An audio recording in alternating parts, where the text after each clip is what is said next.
Hi everyone. Can you hear me all right? Okay, just checking that that this is recording properly.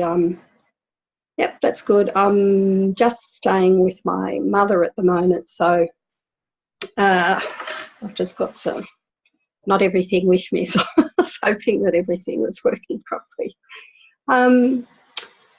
Good evening, good morning, wherever you are, wherever you're listening to this recording. I'm sending you a blessing. I am blessing you with my holiness.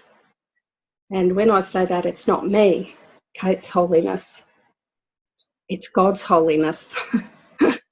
And God's holiness is limitless. God's love is limitless and boundless. So when I bless you, if you're listening to this, I'm blessing you. And when I bless you, I get a wonderful feeling.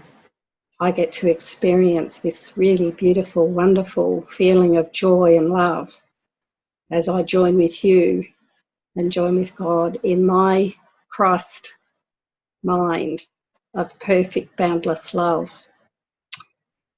So this is something that Jesus talks a lot about in the Course, is about this holiness and this blessing. And I've been consciously doing this more and more over the last, especially the last month. I've been really focusing on these lessons around our holiness. I didn't really have a topic for today. I just thought I'll start talking and see what comes through. So this seems to be what I'm feeling prompted to talk about. And I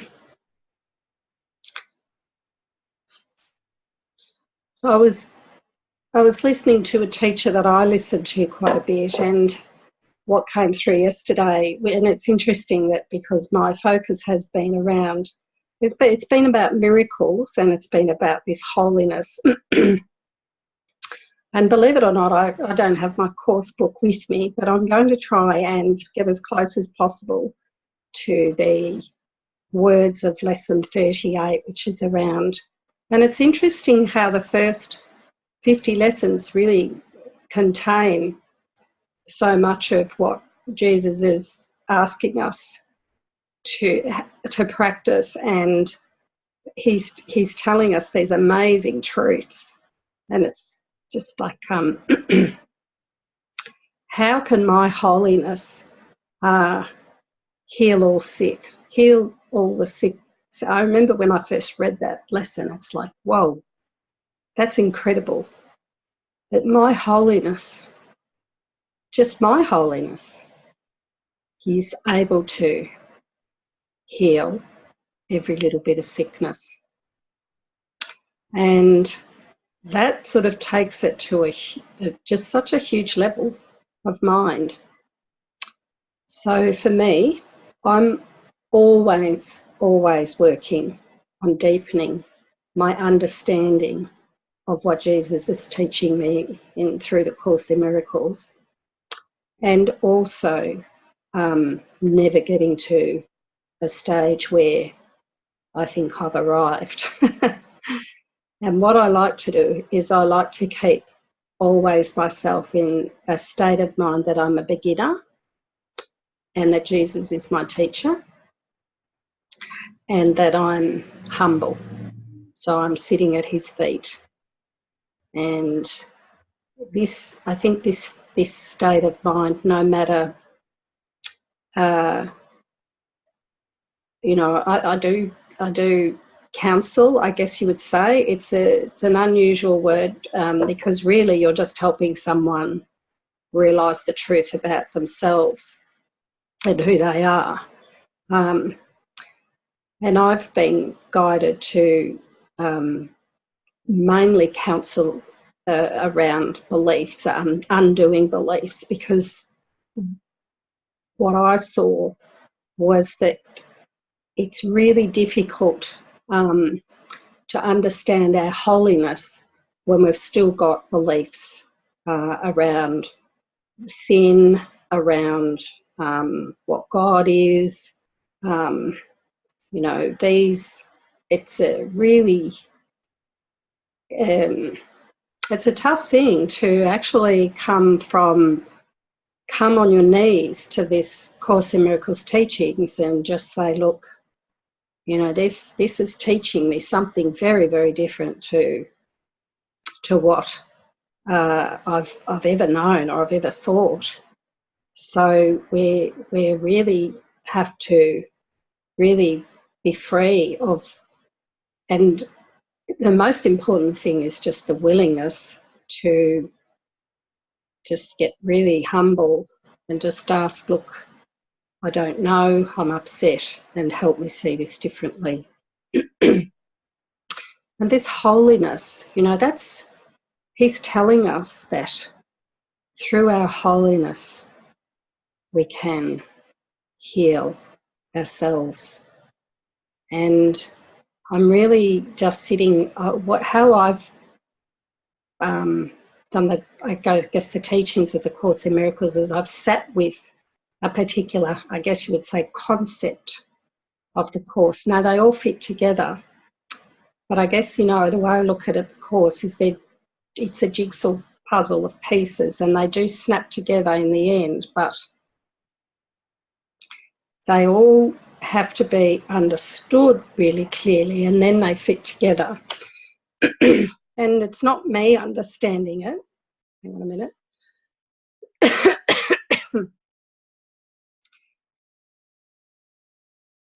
It's not me understanding anything.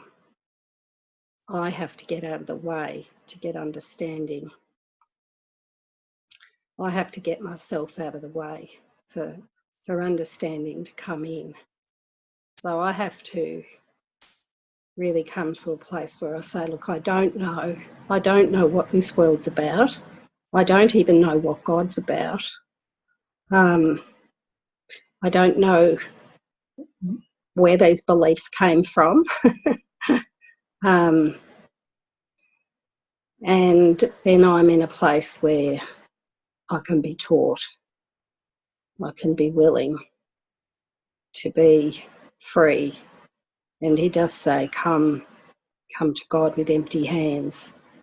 So we really, I have an image of myself like lying on the ground, prostrate, which is, well, I think prostrate means, actually I'm assuming this, that is lying down on my stomach with my hands out, just lying down, completely giving myself to Jesus, and it's just Jesus in front of me. So it's like that's my vision that I bring to my mind, and that's the only way I can get to live in this love, this beautiful, boundless peace and love and joy, by completely surrendering any type of knowing that I think I know anything. And that's really the way to truth, is this giving up of knowing. And even to have an opinion on anything is to think we know. And so even the slightest opinion on anything, even this food tastes good, which sounds really strange, and look, it doesn't matter. Having opinions really doesn't matter, because the flip side of that is that who we are as children of God, as the one Son of God, we can do anything, and we can't change our status of who we are. It's impossible to be unlike God. We didn't pull off the impossible. we didn't create a separate self that can die. And so it doesn't matter, in a sense, what we do, or, you know, even if I have an opinion, even if I act out of guilt, even if I seem to, it's very easy when we start on these spiritual paths to have the ego beat us up that we're not good students. And I went through that as well. The ego would be critiquing. The ego critiques our spiritual journey. So it's, and the funny thing is that I just realised one day that even if I did muck up and I did have an opinion, or I did maybe say something I shouldn't have said, you know, well, I guess what happens is you know better, don't you, in the end? And the thing is that it's instantly gone, because any time I'm acting out of my ego, it hasn't happened. It can't happen. You can't be a separate person because the separation never happened.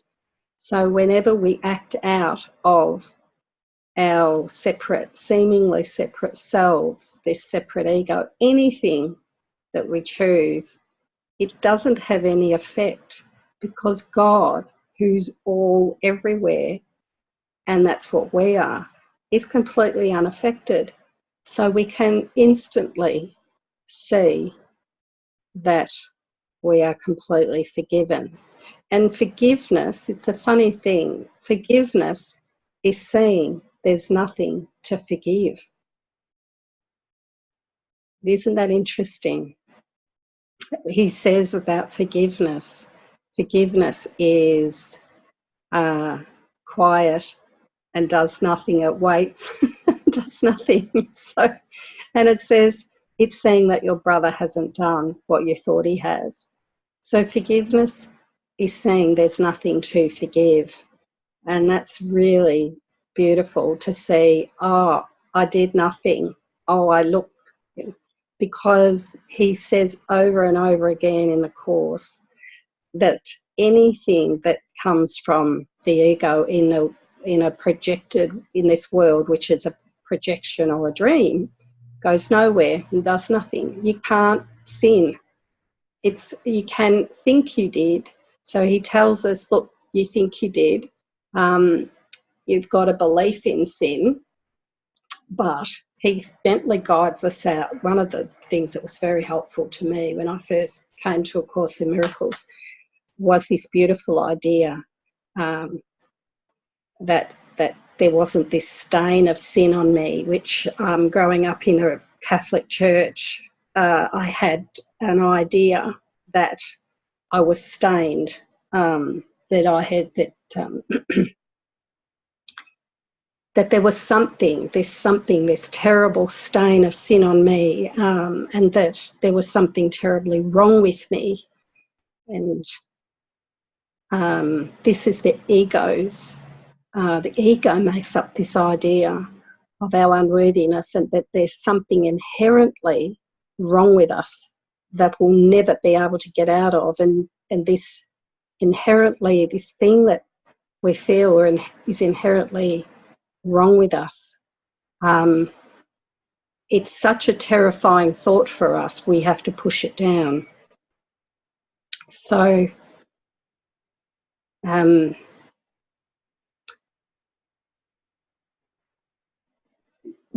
this beautiful teaching of A Course in Miracles is that there's nothing about us that isn't this holy self, whole, perfect, complete, sinless and guiltless.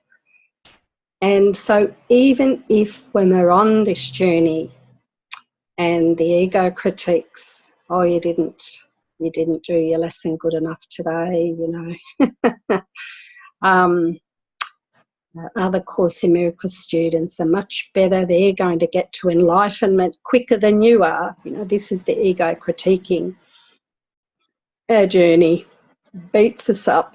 It's a thought system of hatred, because when you think about how much our Creator loves us, we are His creation.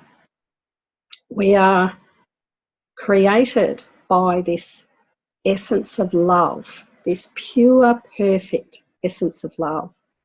And we are created by that. And we are exactly like that.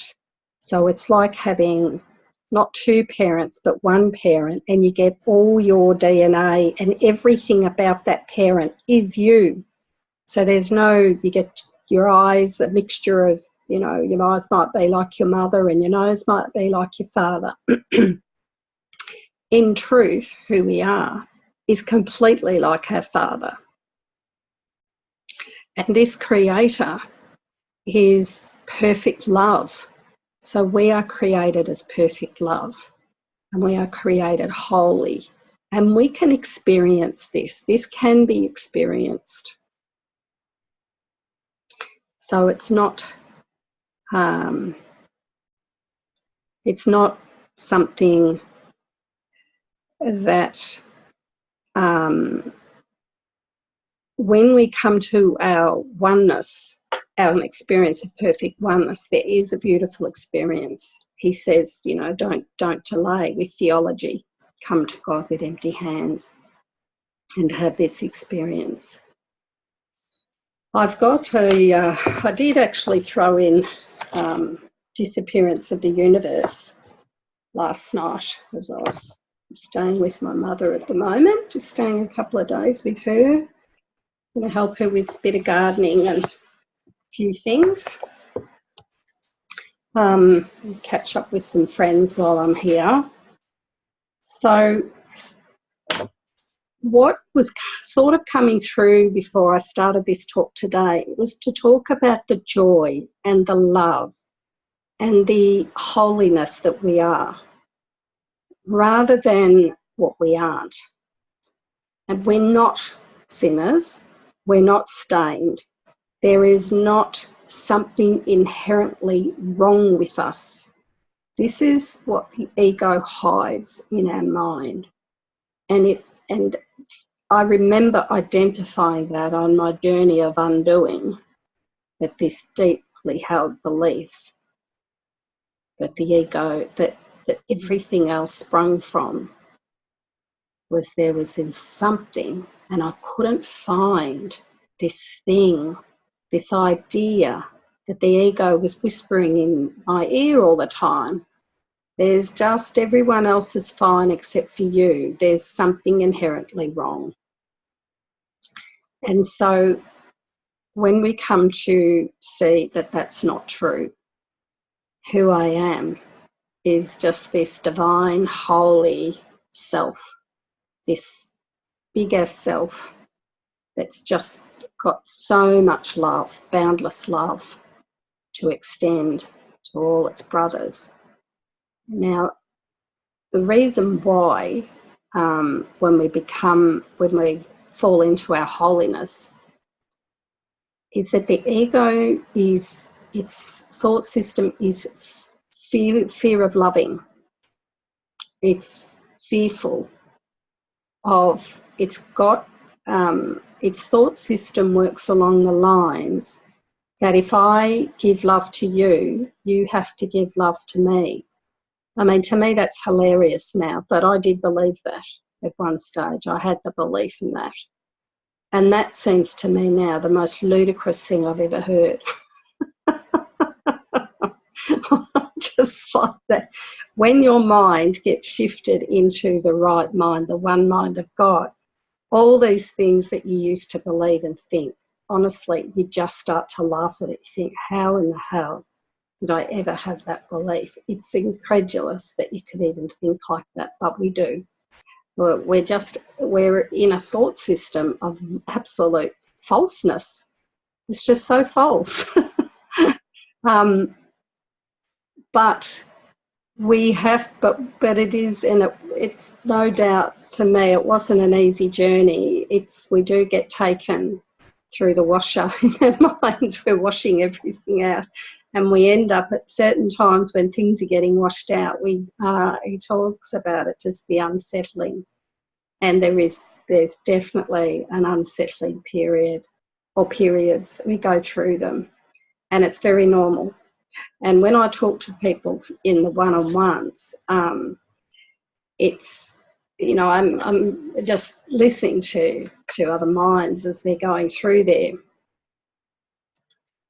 going through these changes, and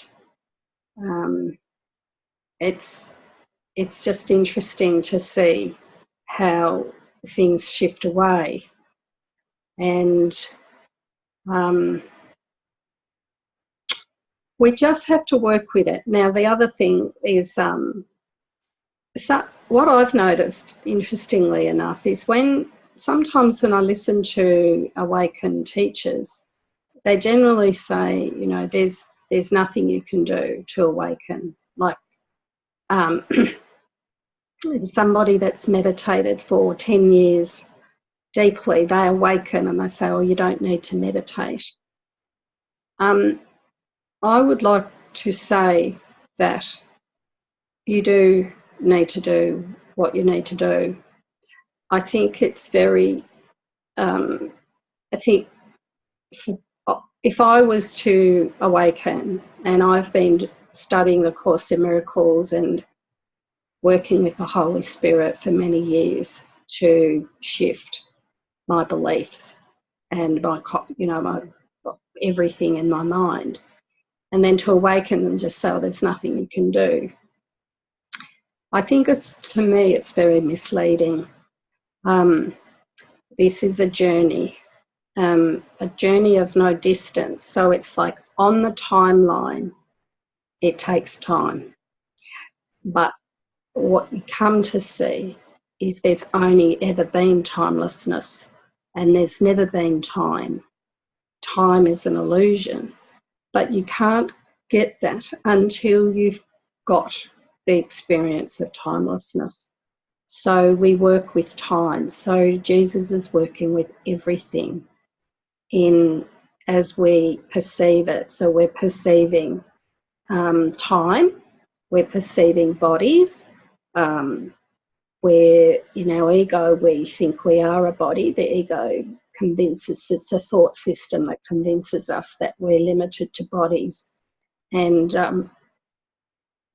it's just a pack of lies. So as we're moving from a pack of lies to a experience of love, so we're not denying our body, we're just shifting into the body identification becomes less and less. We look after our body, because if we deny our body, we're doing the same thing. We're making it real by denying it. So what we do is we just give it another purpose. We just say, okay, Holy Spirit, you use this body. And we become less and less interested in other people's bodies, what seems to be, because we're being asked to overlook the bodies. We're asked to overlook the ego, which is just the words and whatever opinions are coming out of other bodies. We're asked to see that there is an unchanging truth in every aspect of creation. And this is something that we practice. Now, practicing A Course in Miracles, we have to, this is what I believe, we have to do something. There's some people that wake up. Even the stories that I've heard, like with Eckhart Tolle and Byron Katie, when they had a shift of this, they had something, they had an awakening, they had some sort of seeing. But what I've noticed with these minds that have awoken is that it deepens, and it's not just all this one awakening and then everything, you know, it's all clear. and they never have to do anything else. They've got it all in this one big shift. There is a big shift, and it will shift your mind very clearly, and you might get this shift very gently over time. Some people don't get a big shift. They just get gradually a seeing. Each, it does take time on the timeline.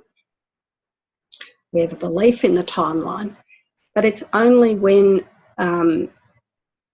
your mind's it's really this giving up, it's this willingness to give up, knowing that the knowledge can come through, and you can see things differently. You're getting, the way I look at how this works is that you do this, you have this willingness to practice the Course in Miracles, to be seeing your brother differently, to pausing. In the quietness, when you're quiet, when you can find some time on your own and you get quiet and you join with the Holy Spirit, and you asking for guidance, and maybe you're in a state of love for God, and you're just telling God you love him, and you just, you want to be free of this suffering mind. All these little things are this practicing. And what I've seen around the people that I work with is that there's a period where it really doesn't seem like much happens. It's like putting the foundation of a house. And it can seem a bit disheartening, where you're going through the lessons, you're doing lots of work, where you're giving your time and your dedication and your commitment. But what happens is that all of a sudden it starts to click in, and it's like compound interest. It goes along, it's very flat, and then all of a sudden it just starts going up. And it's like everything starts to be realised. Your mind starts to shift into the right mind, and but this is where you've done the foundation work. You've listened to teachers, and you've worked with the Holy Spirit, and you have the willingness. It's just this commitment and this willingness. I teach Love Cate's. I don't teach it, I help people work through their worksheets. I'm not a qualified facilitator, but I understand how that worksheet works. And what I say to the people that I work with is, you need to do this. You need to write them out to get the shift. Her worksheets, when we say, please help me see this differently, this is the worksheet to see it differently. Now, a lot of the time you can get that shift of perception on your own. You don't need to do a worksheet. But I find once I found her worksheets, I do them, and I still do them. If I get anything, any judgment coming in, I do it. I do whatever needs to be done. Why? Why do I do it? Because I don't want to lose this state of mind, this state of peace, this oneness, this love. It's too precious to live in this state of joy. Is just so precious and so lovely. And to be also, how am I going to help anyone if I'm stuck in a judgment or stuck in a grievance? I don't hold any ideas about what an awakened person looks like. I don't, people have said to me, well, if you have a judgment, you're not awakened. I say, well, let's say that I'm not awakened then, because I don't have to be anything. I don't want to be a label. I don't want to be labelled. I don't want anything, anyone to ever call me awakened, enlightened, liberated, a mystic. I do not want a label because I just don't believe in those labels. I would say, if I'm talking with someone, I might say, I had what you would call an awakening, which is just the ego dropping away. Something dropped away. It was like my mind became very quiet. But to me, it's a journey, it's a deepening, and it's infinite. So how that happened for my mind, it's like your mind, you're listening to this, the best thing you can do is to just question your thoughts and work with the Course in Miracles teachings, and just be committed on a deeper, just on a deep level of getting it. Because what we come to see is, as we don't even have to do this. We can't awaken ourselves. It happens naturally as we lose all our opinions. You know, go for a day or a week and not have an opinion about anything. And it's funny because the ego thinks it has to join in with opinions. If it doesn't have an opinion, how it's going to have a conversation with anyone? And as I said, it doesn't matter if I'm with my mother in my garden, in her garden. Well, it's half my garden because I've planted it out for her. I re-landscaped her garden, and but anyway, when we look at a flower, I might say, "Oh, that's beautiful," but it really doesn't matter. It's not that we're to have no opinion. It's just to see that opinions really aren't. They don't mean anything. Opinions. God doesn't have any opinions. He doesn't. He only sees His beautiful holy Son, and in oneness, there's no opinions. There's no good or bad. I guess what I always think is it just is. But when that isness is not flat, it's not nothing, it's gorgeous, it's holy, it's beyond all labels, it's beyond all opinions, and it's the mind that sees isness or is. It's not holding anything. So when you say it is, you're not saying what it is or how it is or what you're just seeing it for what it is. So you're seeing everything exactly as it is.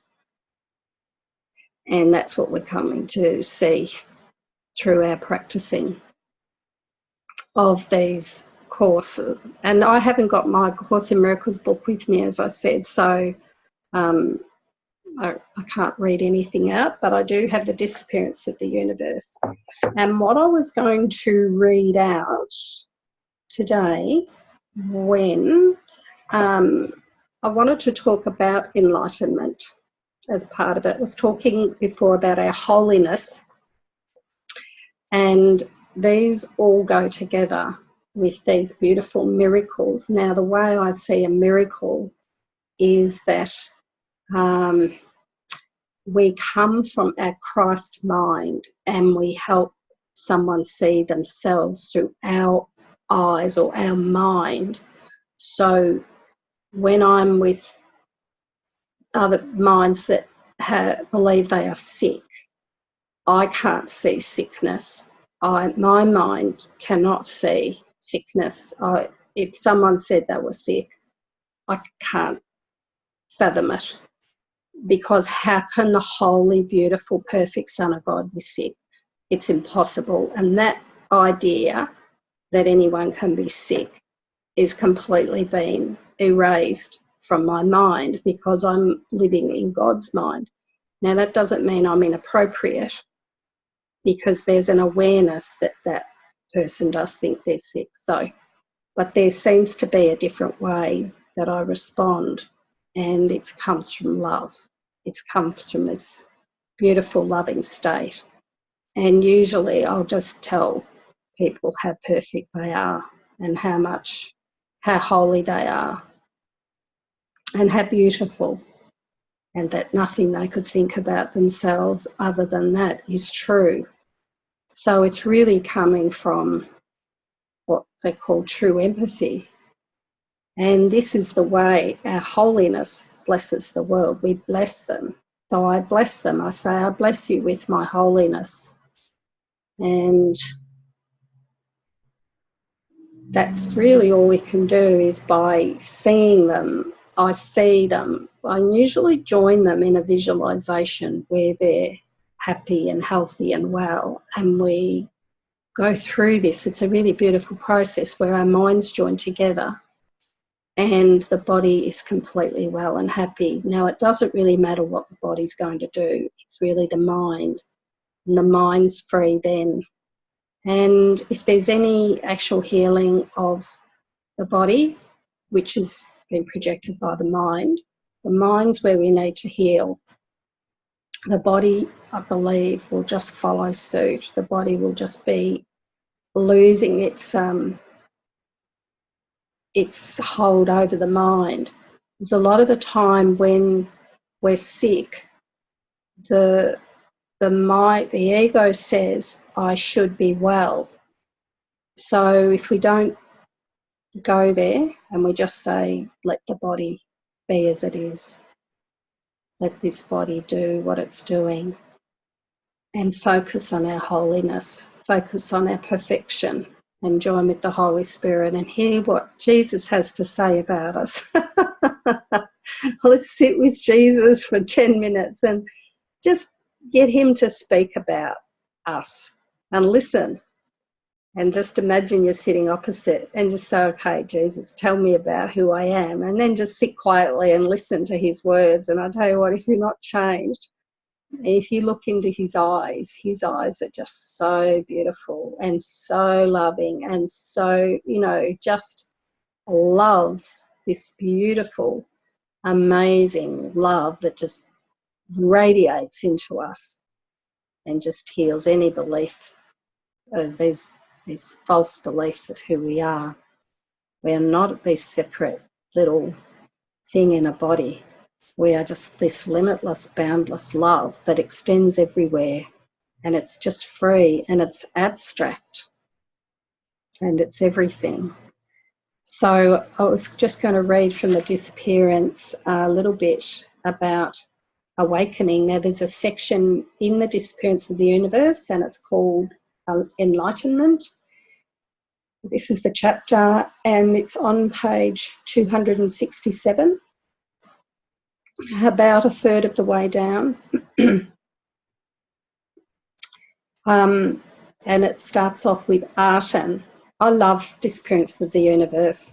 Before I go into this, sorry, I always talk around what I'm meant to be reading. But anyway, I love Disappearance of the Universe. I absolutely love it. I love the masters. I love what they teach. And as I've said a few times before, I have no opinion about Gary and what he does and what he doesn't do. I think he's just like us. He's just coming to just say, hey, give me these teachings. And I don't have an opinion how these masters turned up, whether they were, however they came about. I do not give it any thought because, as the Course says, you can find controversy if you want, or you can get on with healing your mind. You can get on with the truth. So don't delay 1 second by thinking about anything to do with Gary Renard and how this book came about, because I've found too many people want to talk about these things that do not matter, completely overlook it. This is the forgiveness. Forget about that. Read what this book's pointing to. Now, I remember when Gary Renard came out here, I said to him, Gary, I think I've read your book maybe 20 or 30 times.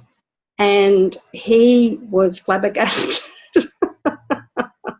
I said to him, I've read a couple of pages. Well, initially I read quite a lot when I first got hold of it. I devoured it, and my mind was just going, oh my goodness, what's this all about? And I still read it. I still read it. I love it. And if you can get hold of this book and read it, I would recommend at least reading it 10 times, at least. And someone said something to me the other day, and I said, you know, this is the book you want to get hold of. Now, if it doesn't speak to you, that's fine. If you pick this book up and it's not for you, let it go. There's no right or wrong way just because I've recommended it. It's only because I love it that we can get the truth anywhere. If you're really willing, you'll find it anywhere. So Arten it's talking about enlightenment, and I was interested in what they had to say. Now, when I read this, I don't think, well, this term enlightenment, it is a term that points to a state of mind. So he says, when you're enlightened, you will completely awaken from the dream. Even though you'll still appear to be in a body, you'll see what the Course refers to as the real world. You will only see it when you have completely forgiven the world, because the real world has no projections of unconscious guilt upon it. You'll see only innocence everywhere, because it's your own innocence, the innocence of Christ. That is what Jesus saw and what he teaches you now to do. Now to see. And Gary says, I like that. But speaking of innocence and forgiveness, couldn't some of the blissful experiences of near death, not to mention some of the good mystical experiences I have had still appearing to be in a body, be symbolic of forgiveness? Arten says, an excellent point. The answer is yes. Your split mind is being forgiven and healed by the highest part of your mind, where the Holy Spirit dwells. It is indeed likely that many experiences you have, including seeing us, would be symbolic of forgiveness even before your enlightenment has occurred. But enlightenment is beyond the split mind. You will get there, and it's not our purpose to belittle the experiences people have on the way to enlightenment. We just want you to stay focused on the goal whenever you can, so you can get there more quickly. The Course says, a universal theology is impossible. So a universal theology is impossible. So you can argue for the rest of your life about theology, and you can sit around and argue about even the theology of the Course in Miracles. But a universal experience is not only possible but necessary. So the experience of this love, it doesn't matter what path you take, it doesn't matter how much you want to debate the teachings of A Course in Miracles. If the person you're debating with, and I've seen lots of people debate their theology, is once these minds have the experience of this love, all debate falls away, because you see your brother as yourself. So it's going for the experience. So we really need to, it's okay to talk to others about what the Course means to get sometimes that's a really good way to, you're not debating, you're not saying I'm wrong, you're right. If you're using it to get further clarity, that's fine. I used to just say to friends, Course in Miracles friends, when we were around each other, I'd say, we're just offering this to the Holy Spirit, this conversation. We're talking about this to get further clarity and further deepening. So it was a way of talking about the Course's teachings with others to get a greater and deeper understanding or realisation of what these means, what these what those teachings mean. That universal, it is this experience towards which the Course is directed. So the Course in Miracles is directing us to this experience. We have to, our mind, when it comes to, well, I'm not talking here from my own experience here, because I was what you would call an absolute spiritual dummy coming into the Course. I had no real, I'd never done any other path. I tell a lie, I'd done some Buddhism, and I'd been in Al-Anon for 10 years. So I did have some spiritual, but this non-dual, I never saw Buddhism as a non-dual teaching. I didn't even know that word. I used to go to the Buddhist temple and meditate, and I sort of tried to listen to the teachings, but they didn't make sense to me. I could not understand them, but I enjoyed the meditation, so I went for that. That universal experience is the love of God. While the Course is directed towards experience, it takes the wise intellectual choices of a trained mind to bring about that experience. So see, when it says a trained mind, so as we practice the Course and we say these teachings, now one of the things about the lessons is that we have to do the lessons whether we like the lessons or not, whether they're, no matter how we feel about the lesson. I had a few people talking to me about that they didn't like certain lessons, and they decided they'd do a lesson that they liked better. But we can't be the boss of this Course. The boss is how Jesus has put these workbooks together. He's put it together, and we need to surrender and say, okay, this may not make sense, or I don't like repeating. I know when I used to do the workbook, I didn't like the review lessons. I wanted to get on. I was like, oh, there's better lessons up ahead, and I don't want to review this. And I remember thinking that, and I just used to skip through all the reviews. But that's just the ego wanting. It's thought that there was something better, some better lesson, it had to have more words. It was going to be more meaningful. But that doesn't matter. It doesn't matter however you do it. It's just doing it. It's the doing it. That's what he says. Just practice it. So every time, if you're asked to do something twice a day or 5 times a day and you do it once, you've done it once. That's better than nothing. So it's not so much that we have to do it perfectly. It's the actual, you did something once, and every time you do something, every time you repeat a Course lesson, you say it to yourself, you get quiet, or you ask the guidance. Every single thing we do, we get closer. We're getting closer to awakening to this mind of love. And what it's showing, it's really showing Jesus that we want this, we desire only this peace of God. And if we need to stop and pause and try to remember to repeat something and then apply the daily lesson to whatever comes up, whatever upset we have, it's really, that's when we start to get this experience of peace and love. We don't even have to, it comes naturally from this practicing, and we're getting a trained mind. Our mind's getting trained to think with God's thoughts. So the ego's thoughts are they're going to leave, and all we're going to do is have this love, and we're just going to look at our brother and just say, oh, you're the most beautiful thing I've ever seen. And then another brother appears. Oh my goodness, you're the most beautiful thing I've ever seen.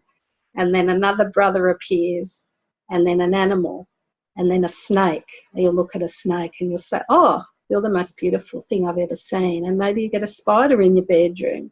That's what happened to me. I used to have a fear of spiders. And then a spider appeared in my bedroom, and I said, oh my goodness, you're the most beautiful thing I've ever seen. Welcome. And I started to talk to the spider. And I said, oh, I wonder if there's any insects up there for you to eat. And you're welcome in my home. And I hope you find something to eat. So it's a whole mind shifts. to love. That's why we're always encouraging you to continue to study the course and do your forgiveness homework. As a musician, you know the importance of having good chops, which I think he means. I'm not a musician, so I think that means like practicing the basics.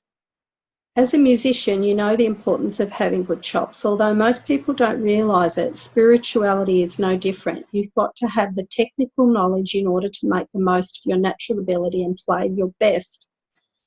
Gary says, then I want to make sure I'm getting the big picture here. I know a lot of these terms are almost synonymous. And since time isn't real, these things really happen all at once. And they do. Everything's happening in the tiny tick of time. But it's helpful to be linear in order to understand it better. So it's fine, you don't have to deny the timeline. What happens is you can't understand timelessness, you can only experience it. You can't understand non-duality and oneness, you can only ever experience these things. They're not something that the ego, you're going to get an understanding as an ego mind. This is why these things start to become illuminated in our minds when we've undone enough of the ego, when we've done enough of this forgiveness, when we're really getting it, that there's no the grievance that I'm seeing, the reason why I'm upset with you is because it's in my mind. You've done nothing. So this whole thing is everything I'm upset about is in my mind. And this is the forgiveness. We find it in our minds and we shift it. It's a belief about something which is not true. So it says, it always starts with forgiveness and choosing the right teacher, which is the Holy Spirit or Jesus. I jotted down the pages of a couple of quotes I wanted to read here. Now I've got another few minutes, so I'll just quickly read these. When you unite with me, you are uniting without the ego, because I have renounced the ego in myself and therefore cannot unite with yours. Our union is therefore the way to renounce the ego in you. So that's beautiful. So when we're uniting with the Holy Spirit or Jesus, we're uniting without an ego. So it's egoless guide. Our guide is egoless. So we're getting a guide that doesn't have an ego. So instead of using illusions to defend my illusion about other illusions, I just forgive. This leads to heaven. It's a factoid. It's like you're replacing the dream that leads away from truth with the dream that leads to truth, because the Course says about salvation, what could it be except a happy dream? It asks you, but that you forgive all things that no one ever did, to overlook what is not there and to look upon the unreal, and not to look upon the unreal as reality. The happy dream is necessary, because if the rug of time and space got pulled out from under me suddenly, this is Gary speaking, I think, it would be too much for me to handle. The dream of separation seems too real for me to wake up suddenly without crapping a brick. Like the Course puts it, so fearful is the dream, so seemingly real, he could not waken to reality without the sweat of terror and a scream of mortal fear, unless a gentler dream preceded his awakening, and allow his calmer mind to welcome, not to fear, the voice that calls with love to waken him, a gentler dream in which his suffering was healed and where his brother was his friend. So I'll just finish off with talking about, I've sort of gone into lots of different things in this talk today. But the most important thing is to lesson 38, our holiness blesses the world. And just this is what I guess I wanted to focus on today, is how holy we are, this holiness that we are, which is the truth. We are not this separate little being in a world that that when this body dies, that's who we are. We're so much more than that. We're just this beautiful love of God, and our holiness. Once we're in our holiness, we can just bless the world, and we can heal anyone we're with through our holiness. So I'll finish up here now, and thank you for listening, and thank you for everyone at Awakening Together, awakening-together.org, for everything you do, and deepest gratitude to Regina and to Ken and to Jackie and David and everyone else at Awakening Together. I love you guys, and I feel very honoured to do a recording, and it's beautiful. I get a lot out of just sharing and just spreading this love and this beautiful wisdom, and just to tell you that you are the beautiful Son of God. You are holy upon holiness. Your holiness is just, you were made holy and perfect and complete. And if you're listening to that, that's all you need to know. So I love you, and I bless you, and I honour you, and may you have a beautiful, beautiful week of peace of mind. Blessings.